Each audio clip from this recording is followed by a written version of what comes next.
Hey guys, today I want to talk about a game changer for creators who are tired of spending hours editing. We all have hard drives full of long, raw videos, but turning them into viral clips feels like a full-time job. I have been experimenting with Vizard, and it actually solves that specific bottleneck for most creators. I wanted to see how it stacks up against the latest wave of AI editors, and whether it is worth the hype.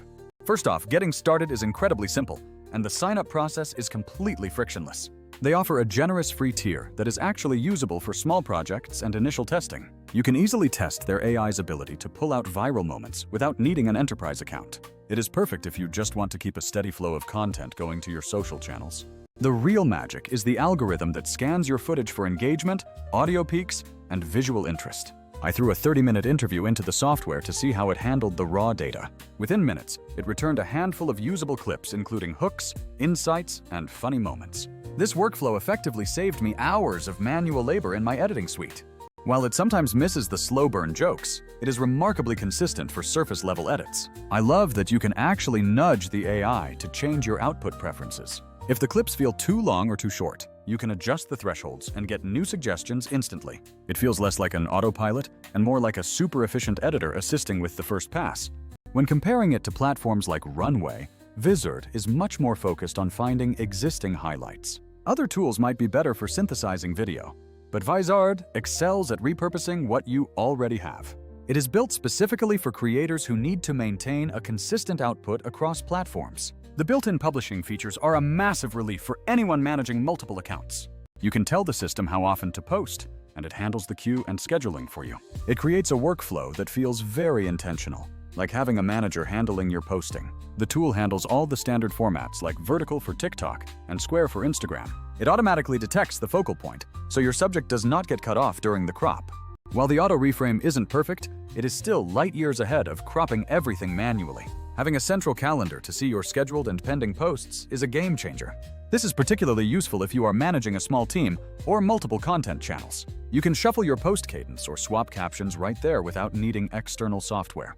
I ran a 40-minute podcast through it, and it produced a great mix of expert tips and hot takes. Some clips needed a little tightening to fix the lead-ins, but the core content was spot on. For anyone cranking out long-form audio, these results are basically instant gold. I also tested a messy live stream, and the AI did a decent job picking out audience questions.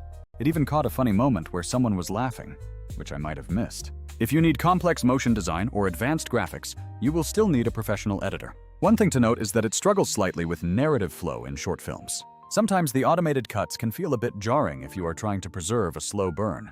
Ultimately, it is ideal for volume-focused creators rather than filmmakers aiming for cinematic perfection. The pricing model is quite competitive and feels very friendly to individual creators. You can start with the free tier and scale up to paid plans when you need more volume. The higher tiers unlock features like watermark removal, which is a must for professional output.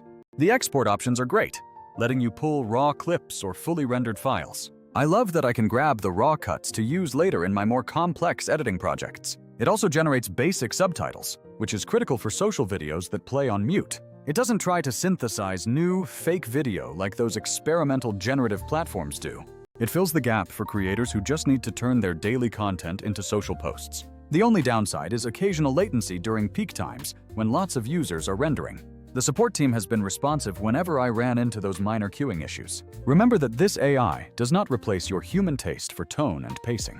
Treat it as a tool for your first pass, not as a replacement for the final human polish. I highly suggest using the free trial to test it with your specific type of raw footage. Watch how your posting cadence changes once you start using the automated scheduling. If you do podcasts, interviews, or educational series, this will save you so much time.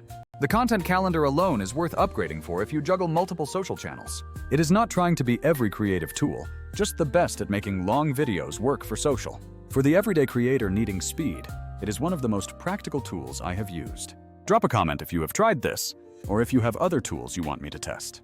Tell me what kind of content you want me to analyze next, like gaming or cooking demos. I will get back to work on those and report back to you in the next video.